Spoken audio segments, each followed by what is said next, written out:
This show is brought to you by Miami Grill. For over 30 years, Miami Grill has brought you big favorites from big cities, featuring authentic ingredients prepared fresh to order with the best cheesesteaks, wings, gyros, burgers, and more. Don't just bring dinner home, bring home Miami. Order online or in person. Pickup, drive-thru, dine-in, and delivery available at all locations. If you're craving it, they're making it.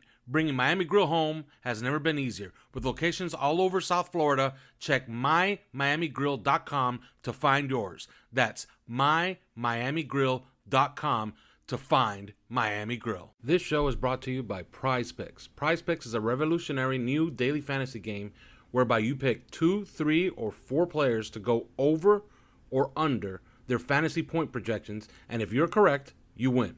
Pick 2 or more players from the same sport or league, or go cross leagues for your parlay. Use the promo code 5, that's FIVE 5, and receive a 100% instant deposit match up to $100. But first, sign up at prizepicks.com to start winning today.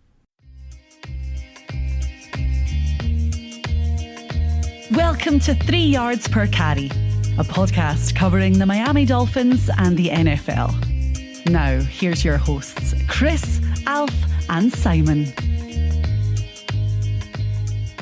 And we're on. Welcome to another edition of 3 Yards Per Carry. I'm Alfredo Arteaga. Simon Clancy is here. Chris Kaufman is not here because he has no voice. Now, I don't know why that is. We can guess, but he has no voice. He'll be back next week. Simon, how are you? Very well. How are you? Great. As always, we are brought to you by Manscaped. Use the code 5RSN to get 20% off your entire order. And, of course, join our Patreon, which is OnlyFins, ONLYFINS, $3 a month. You get all kinds of inside goodies.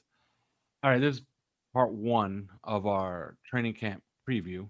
And if you're on Twitter and you're watching what's going on the last few days, you know, we are, I guess sputtering is the good word, right? We're sputtering toward the finish line.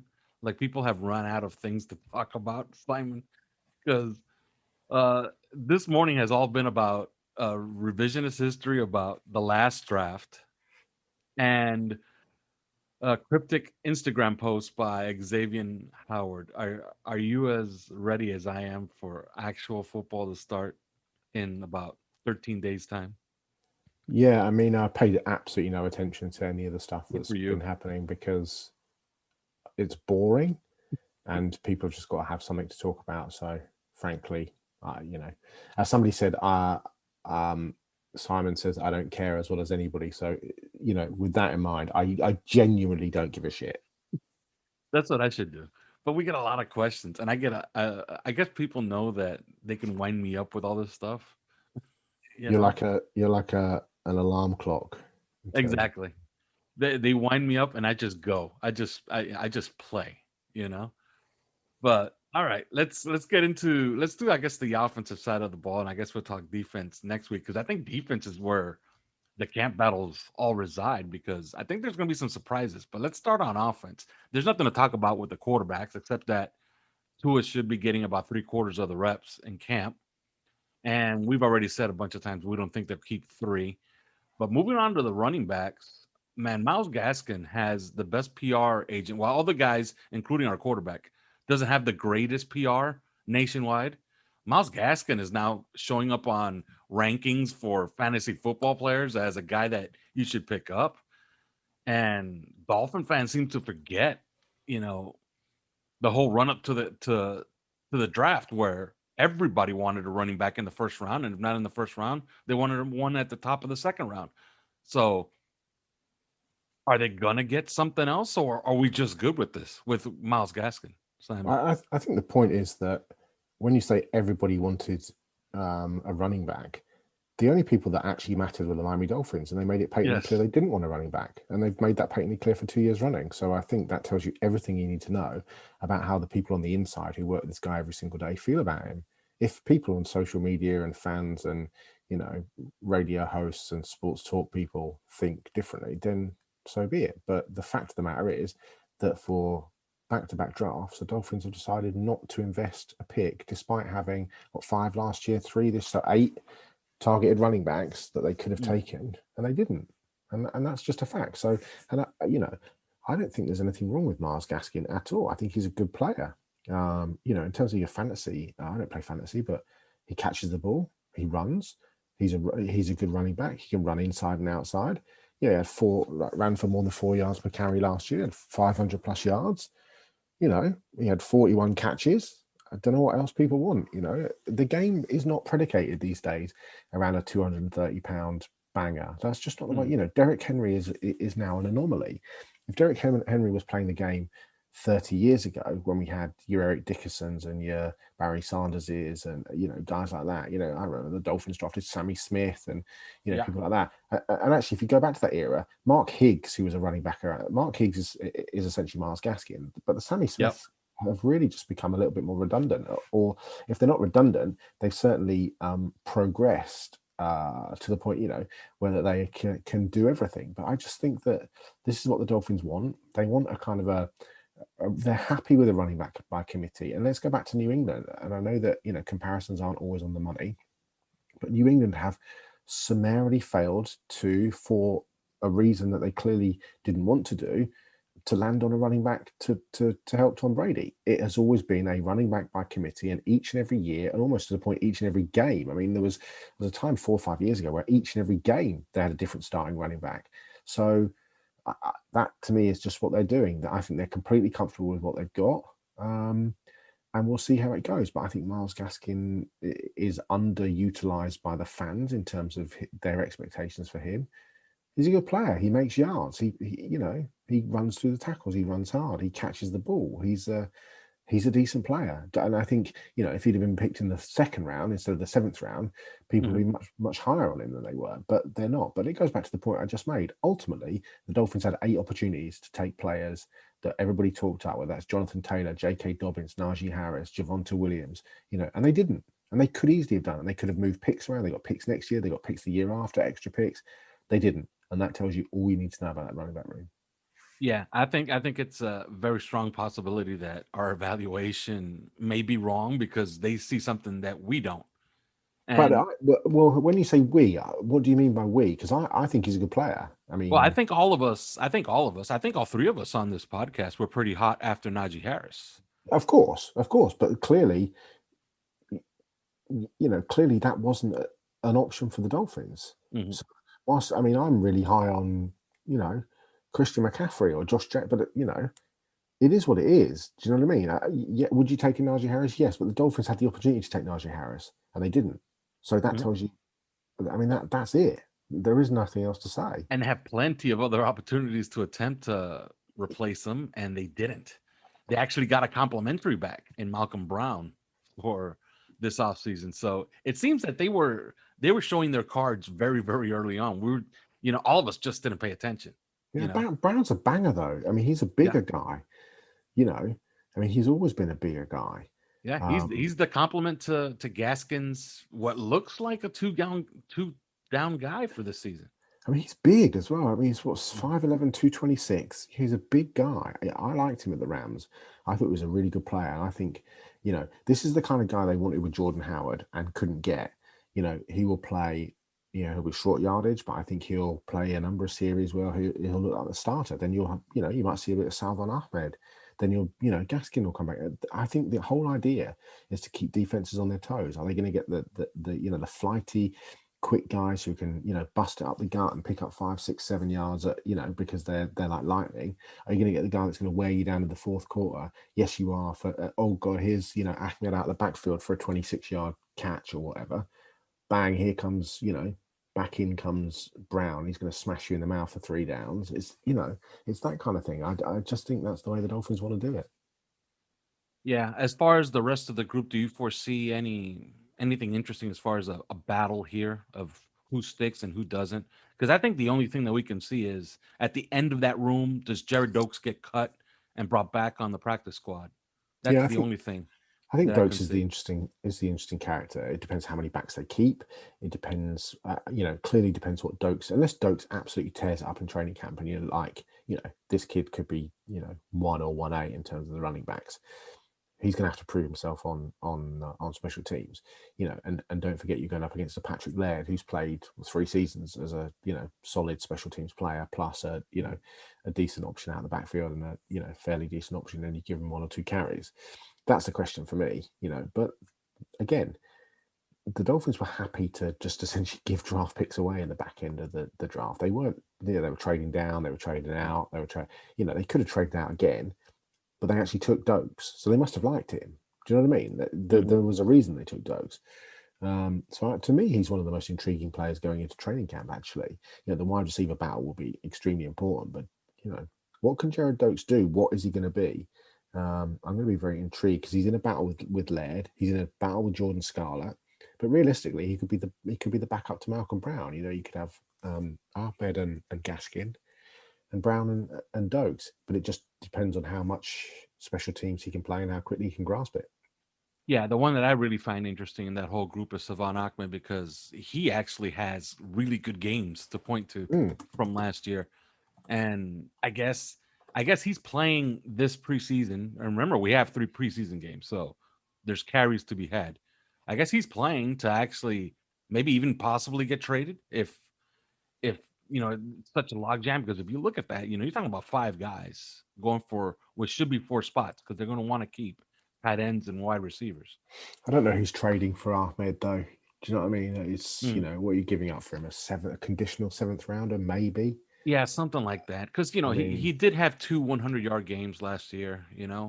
People tend to remember that. They tend to take a flyer. We did on that running back from Kansas City. I keep forgetting, from the Raiders. Forget his name.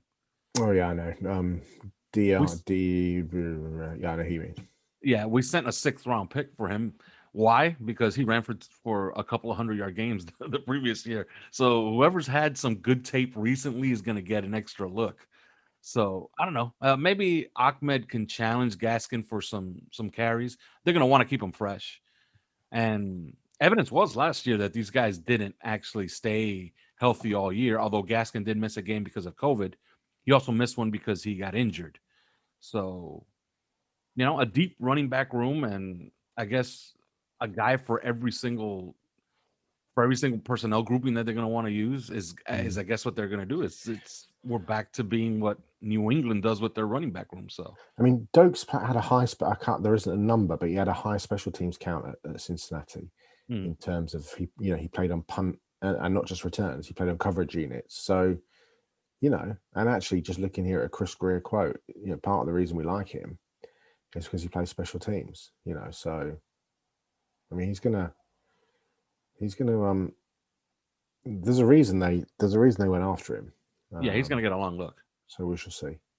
Yeah. All right. Moving off of the running backs, I don't think we're gonna spend too much time on this as far as the fullbacks. But Carl Tucker's a hell of a football player. But Ethan Carter's contract situation kind of dictates he's gonna be the fullback, right? Like Carl Tucker's up against it to making the team. Yeah, I mean, to me, Tucker's kind of he's not going to make the team, especially when you look at the how they fudge fullback, H-back, tight end. There's they have too many of them already. So yeah. All right, moving off. Let's do tight ends for a second. Is there a distinct possibility, since they have to pay him at the end of the year, that Durham Smythe or Smith is in real danger of getting cut? I mean, who's his competition to be cut? I mean, to me, he's a better player than Adam Shaheen. He's a better player than Chris Myrick. He's a better player than Jibri Blount, or Blunt even.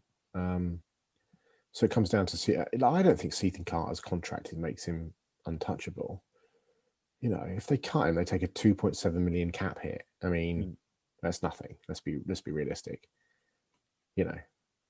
Yeah, although I'm Durham Smythe, I'm kind of certain he won't be on this team in 2022, because why would they want to pay tight end 3 maybe at that point $3 million a year? Yeah, well, I suppose it depends on what happens with Hunter Long, doesn't it? I mean, if Hunter Long doesn't show anything in year 1, then you're left with the decision. But I suspect Smythe won't be on the team. But I mean, he's a 638,000. what's the cap hit? See, the cap hit for Durham Smythe is bigger than it is for Seaton Carter. So I think you've got to probably bear that in mind. In terms of who's gonna, if somebody gets whacked. So looking at this group, 5 guys can make it, and actually it's not. It's pretty much the same. It's 2.7 million for Carter and 2.34 million for. So it's that is a direct battle between the two of them. That's competition to back up Long and Gesicki. And realistically, you've got to think that the Hunter Long draft pick is not a question about Mike Gesicki, or an indictment of Mike Gesicki, because he's clearly a very good player. They've put themselves in a situation where if they lose Mike Gesicki, hopefully if Long plays well, they feel comfortable about letting him go. I think that's the issue. I don't particularly think that Mike Gesicki will go. You just, when you've got a young franchise quarterback, you don't want to give away a top 7 tight end in the NFL. It just makes no sense to me whatsoever, especially a quarterback who likes, that middle of the field where tight ends play. So, I think the Seaton Carter, Durham Smythe is a battle. Shaheen is a battle as well. I think they'll keep 2 of those 3. I don't think Blunt makes it, and Hunter Long almost by default has to make it unless he's absolutely terrible. And Gesicki, he will definitely make it unless he gets traded. He might get traded. Yeah, well, we talked about that. We talked about it in I think a couple of podcasts ago. We talked about how Mike Gesicki has that look of the guy that could get traded, right at the deadline. If they got something for him, because if they let him walk, they're going to get something for him anyway. They're going to get a 3rd round pick for him at least. Yeah. So now, what do you make of the people that say, well, now that this team is more of an 11 personnel team, and make no mistake, they are an 11 personnel team, that you kind of want an inline tight end, and that Mike Gesicki is not it for that. Do you agree with it? Because I kind of don't. No, I don't. I mean, it becomes very easy to not Mike Gesicki, much as people, it becomes a narrative that people just chew on, because actually, how many of the Dolphins fans who are saying that Mike Gesicki can't block, how many of them actually sit and study Mike Gesicki blocking? It's like Kyle Pitts. The whole narrative is Kyle Pitts can't block. Well, actually, it turns out Kyle Pitts is a really, really good blocker. And then we went and proved it on social media with loads of clips of him blocking. And it's just he's really good. Here he is blocking, DeMarvin Leal, who'll probably be a 1st rounder next year. Here he is with the kid from Georgia, who's 294 pounds, and he's standing him up and moving him out of the way so that Zamir White can run behind him. So, I'm not saying that Mike Gesicki is George Kittle, but he's also not, he's not Plasticine Man who gets pushed over at the point of attack. I think, I don't think the Dolphins are 11 personnel necessarily, in terms of they line up in all sorts of different ways. Why would they limit themselves to 11 personnel when they've just spent the 6th overall pick on a weapon that doesn't fit any personnel grouping, really? Are you gonna confine Jalen Waddle to 11 personnel? That just makes no sense whatsoever. No sense whatsoever. Are you going to confine Mike Gesicki to being an inline tight end when you know full well that he's one of the best vertical threat tight ends in the NFL? Of course you're not. I just that to me just makes, that to me makes no sense. I think people are going to be a little bit more surprised once preseason starts, because I asked this question on the 3 yards per carry Twitter account. I put out a poll of what people expect from the offense, and most people expected some type of conservative or ball control type offense, and I think what they're building is pointing completely away from something like that. I think they're going to be a little bit more aggressive.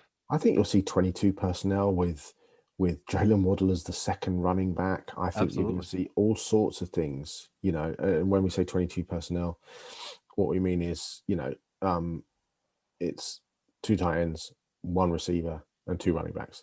I think, I just think that trying to limit, I think at times we'll play a lot of 10 personnel, and so 10 personnel, 4 receivers, 1 running back, no tight end. But I think that 4th receiver will be Gesicki. Do you know what I mean? I just think, that's what you'll see, a bit of that mixed in. You'll see also, you look at the Cardinals, how they play 10 personnel. the Seahawks played it most. I think the Seahawks played it most last year. I'm sure I read that. I think you'll see a lot of 20 personnel, which is 3 receivers, no tight end, 2 running backs, but you might have a tight end lined up in the backfield. You might have Waddle lined up in the backfield. One of the 3 receivers might be a tight end. I just think the whole idea is to be creative, to get different people on the field, to get different alignments, to get, just to confuse the defense. If you're just going to line up in, if you're going to line up in 11 personnel on every snap, then, fucking hell, good luck, because you're not going to win a lot of games. Yeah, and I don't know how you had that much success last year in Y ISO, and then all of a sudden it's not going to show up this year. Yeah. Which is essentially, to explain it to our listeners, it's the tight end lined up opposite of where your wide receivers are lined up. So essentially he's lined up as like an X receiver or Y receiver.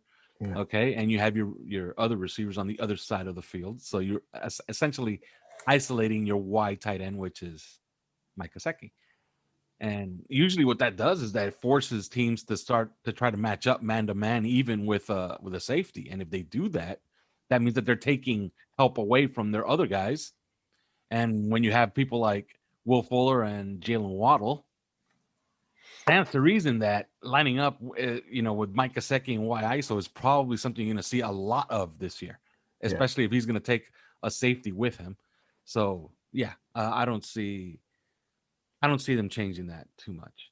Now on the offensive line, I think that we might have gotten it wrong, Simon, because we keep penciling in Liam Eichenberg as the starting right tackle. And we kind of know already that Robert Hunt will be moved to right guard. I don't think they're going to spend an entire offseason talking about it and then not do it, which stands to reason that Jesse Davis probably lines up at right tackle, because the word is that Solomon Kinley has not, we're not going to elaborate too much on it, but he hasn't solidified his position at left guard. So is it possible that we got this one wrong? Liam Eichenberg could be the left guard. Well, he can absolutely play guard. I'd be surprised, I've got to say. I think he's such a good you're essentially moving a 3-year starter and a high-level 3-year starter who is a left tackle to play him at guard when you've got a hole at right tackle. Like Jesse Davis is fine. Jesse Davis is fine, but come on, Jesse Davis, like really?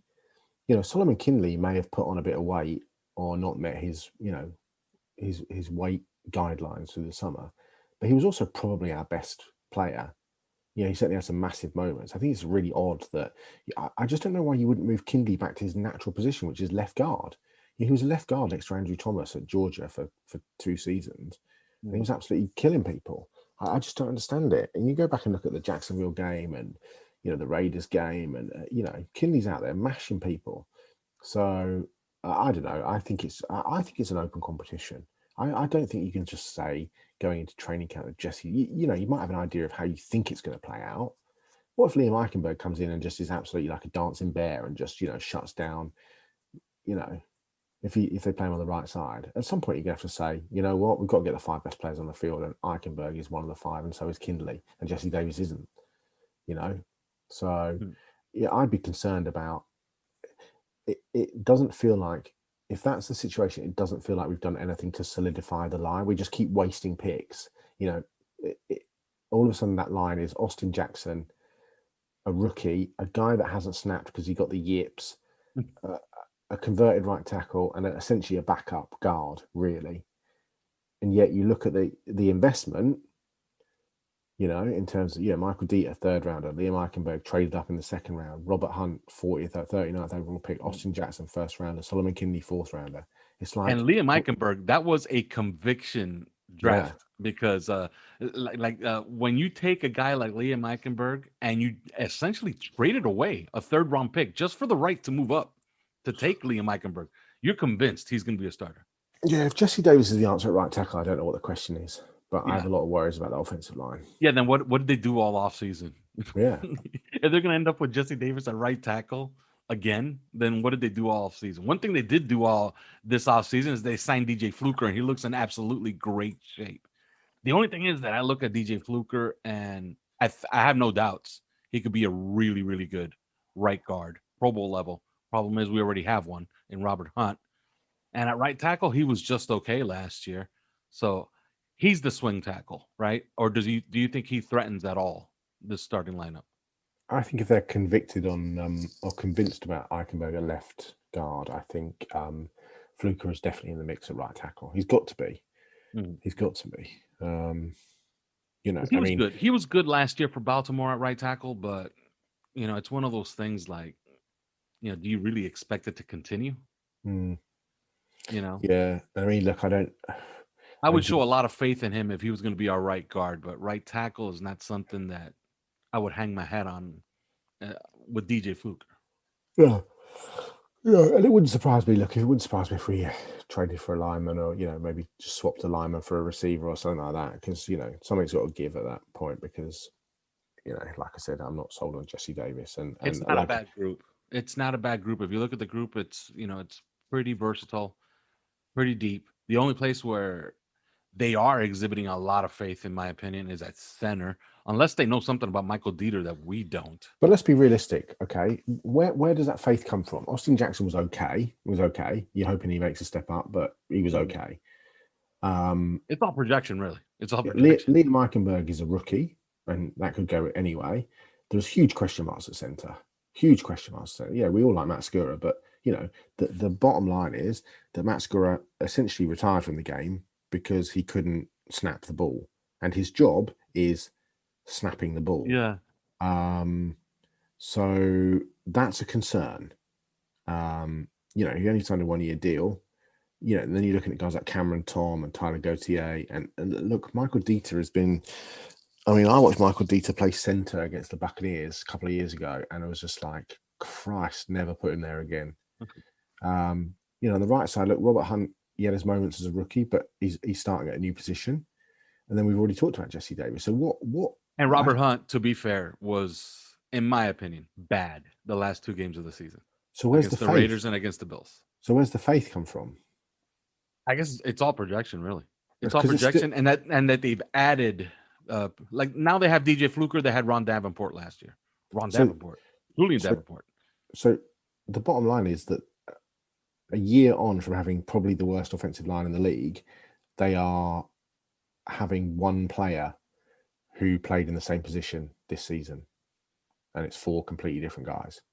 Yeah, it's mostly projection. And that doesn't bode particularly well, especially when you start looking at the names. To me, that's yet again that the Dolphins are not very good at offensive line projections, pickups, draft picks, free agent signings. To me, that's significantly the weakest area of the team. Yeah, and if you look at it across the board, yeah, you have to agree. Can you go deep in the? Can you go deep in the playoffs? Can you hold off Tampa Bay in a Super Bowl with that offensive line? Can you hold off Green Bay with Zadarius Smith and Preston Smith and those guys deep in a Super? Can you hold off Frank Clark and Chris Jones? I would be pretty concerned if we were deep in the playoffs and that's what we're looking at. Yeah, and it comes with, Austin Jackson was a first-round pick. So everybody just, has it fresh in their head that Laremy Tunsil was a first-round pick, and he was really, really good, and nobody got on him. And they kind of expect that kind of jump from Austin Jackson. He was not that type of prospect. Laremy Tunsil was a different type of prospect at left tackle. Austin Jackson was considered a project. Now, did he exceed expectations to start the year last year? I agree. I think he did. But he's going to have to take another step forward. To finish up here on the offensive line, Matt Skura starts the season at center? Yeah, I mean, Or do you think that that's a position that they could be on the hunt for? It's got to be Skura. Unless he can't snap. He says he's over it. I've watched a lot of his tape. His placement of the ball last season was bad for the most part. And then it just went haywire against the Patriots toward the end of the year. And, it was pretty bad. He got the yips. He could not snap the football to the point where a guy that was projected to get a $40 million 4-year deal got demoted from center, moved to guard. And then they decided, you know what? We got better guards than you. And you're going right to the bench. So if he bounces back to 2019 form, then he could be a really good player. But yeah, if he's 2019, then they upgrade over Ted Karras. It's as simple as that, And we're not talking about a massive Pro Bowl jump, but an upgrade over Ted Karras is pretty decent. That's pretty good. All right. The wide receivers.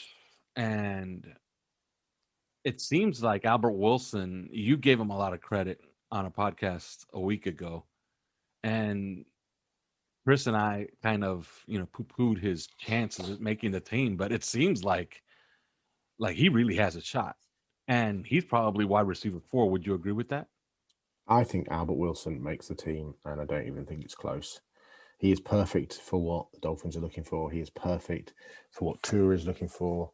And if he's back to full health, I think he's a comfortable number 4 at worst. I think people are going to be surprised by who does and who doesn't make this team at the wide receiver position. And I said it last week that I think there are some players that won't make the team. The biggest question mark: how comfortable do you feel as the Miami Dolphins in trading away Devontae Parker when you are relying on a guy in Will Fuller who's never had a full season? I think if Will Fuller was a guy who played 16 games every season, I don't think there'd be a problem with trading away Parker. But I think you come into the season, with Parker, Waddle, Fuller, Bowden, Wilson, Perry, and that doesn't even talk about Alan Hearns, who and Preston Williams clearly Matt Collins, who's probably Robert Foster. You talk about Robert Foster. Go back a couple of seasons to Buffalo, and this is a kid that played at Alabama. He knows Tua. And had a good rookie year in Buffalo. So yeah, exactly. Had a really good rookie year in Buffalo. He had 27 catches, 541 yards, 3 touchdowns, 20 yards a catch. Mm-hmm. So where did it go wrong? Who knows? Look at Lynn Bowden. Lynn Bowden is was one of the most versatile players in all of college football. He was a friend of Tua's down the stretch. I thought he played really well at times. He knows how to get open. There's so much you can do with him. You can get him out of the backfield. He can run the ball. He can throw the ball. He can return. He's got good hands. He can block. I just I would be surprised if Preston Williams makes this team. But we'll see. Yeah, there's some talent there. We haven't talked about Jakeem Grant. He's an All-Pro. And we laugh about his hands and stuff, but I just think you can't keep a guy around just because he can. The return game is becoming such a minimal factor now in modern football that it feels like you're taking up a roster spot for somebody who, let's be realistic. What does the average 1 touchdown a season in returns at some point? Yeah. You have to feel like, and they just drafted Jalen Waddle. Yeah. He's a much more explosive So returner. if you're going to bring up that Jakeem Grant is really good at those jet sweeps, they kind of have the guy to do those. Yeah. And he's faster and he's got better hands and they just spent the 6th overall pick on him. So, yeah. Yeah. So Lynn Bowden, you consider Lynn Bowden, he has to be a lock, right? To me, I'm a big fan of his. I loved him at Kentucky. He's big. He's like 6 foot. He's 205 pounds. He's built. He's got muscle. He's quick. He's versatile. He does everything that you want to do. So yeah, I just don't understand why the Raiders. I thought the Raiders made a real mistake. Yeah, they tried to play him at running back. Yeah. So, and Malcolm Perry. Yeah, and the Dolphins did something interesting with Lynn Bowden. They even played him as their Wildcat quarterback last year. Yeah, so absolutely. That's something he can do with Jalen Waddle. Absolutely. So people were asking if Bowden can play with Waddle together. Like, that makes a lot of sense. Yeah. Absolutely. Malcolm Perry's spot on the team, I was certain last year that he was going to be an impact player because he kind of looked to me like, what's the name of the little fella that used to play for the Jets and then started playing for the Patriots and then went on to the Chargers, the little guy, running back. What was his name? No idea. Little white guy. I mean, Danny Woodhead. Danny Woodhead. That could be anybody that's played for New England. Yes. I thought Malcolm Perry was going to be our version of Danny Woodhead. And lo and behold, season starts. He plays wide receiver. And then if he doesn't play wide receiver, he's inactive. Yeah. Do you think that maybe this is the year he takes on some of that role? Because, man, as a wide receiver, how the hell does he make this team? he's in a battle for sure. But again, he has versatility. But he's very much you look at Bowden, Foster, Fuller, Merritt, Perry, Waddle, Wilson. They're all in the same kind of size, weight category. Do you know what I mean? So it's clear they have a type. Yeah, there's a couple of big guys, Parker, Williams, but that's what they like. So Perry's versatility. Even Alan Hearns is, and he's a bit taller, but he's 195. So it'll be very interesting to see how it plays out. And it goes back to what I said about the running back position. It's who can do what. Like the Dolphins, like I always find it really interesting in terms of NFL games. And the Patriots did it so well back when they were winning so much. But yes, they had Tom Brady. Yes, they had a great defense, great coach, etc. But what they did was not just tailor themselves for a 16-game season.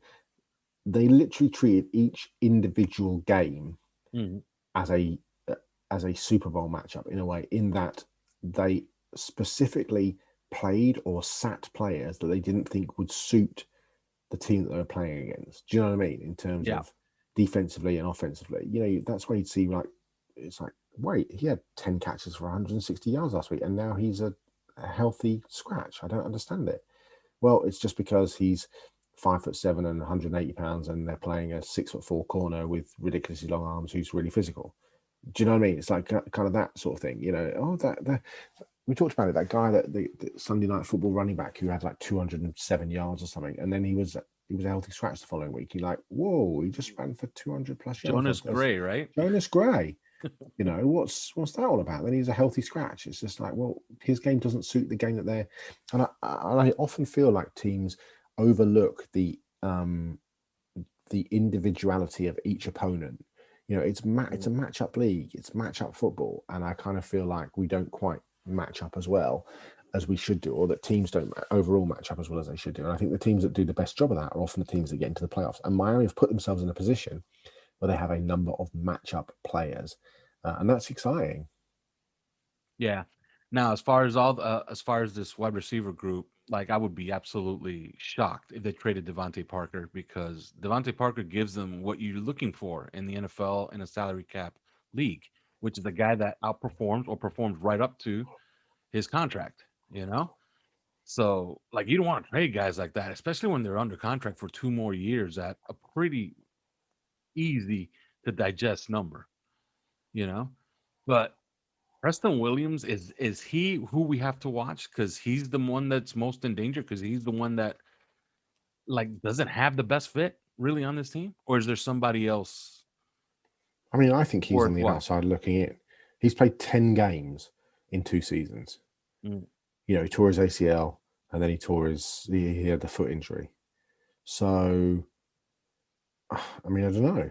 He runs a 4.6. He's not fast. He can be a bit cumbersome in and out of his breaks. I mean, I don't know. People look at him as leading the team 2 years in a row when he went out, and they think, okay, if you extrapolate his numbers, then this guy could replace Devontae Parker. But I mean, he's got to show it though. Do you know what I mean? Yeah. And his one game with Tua, he was great. Well, his 2 games, but the one game against the Cardinals, he was great. So Tua showed some rapport with him. I mean, to me, I mean, maybe he makes the team, but to me, it looks rough. When you look at it on paper, like even Lynn Bowden, he's good enough that he's going to make the team. But man, they're going to have to be creative to try to get him and Waddle together on the field. Because remember, once they get both of them on the field, it might be at the expense of a Will Fuller. Yeah. I mean, what's the line from Bill Parcells? The best ability is availability, and if he's not available, then it's absolutely. But it's going to be an interesting group. No surprises, right? Like there can't be any surprises. It's kind of a top-heavy group. There's a really good, 5-6 guys that you can count on. I think the biggest question is whether they keep 5 or 6, and I think they'll end up keeping 6 because there's too much talent there. So, and then who can they squeak onto the practice squad, for example? You can't get Robert Foster onto the practice squad, I don't think. maybe you can. Maybe because of the change Robert of rules. Foster, But it's his he'll be a third fourth year. maybe. No, so 2018 was his first year. 2018, 2019, 2020. This will be his fourth season. So I don't think you can unless the rule change of practice squad players.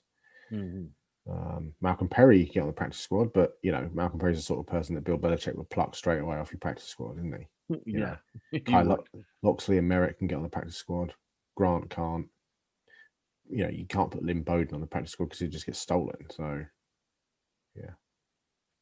yeah. And as far as Matt Collins, like he's in a battle with one of the defensive backs as far as trying to stick on for special teams, because as a wide receiver, although he's a great blocker and his film shows that, you're really going to keep a seventh wide receiver because he blocks good. I said there's a 5% chance that Matt Collins makes the team. Yeah, it's rough. And Jakeem Grant, I hate to say it, but yeah, it's all you got to do is look at the paper. You look at it on paper. If Jalen Waddle runs out there day one in camp to return punts, Jakeem Grant's officially in trouble. But there's, Malcolm Perry can return punts. Javon let me say this. Punts. Will somebody give us a pick for Jakeem Grant? I think they will.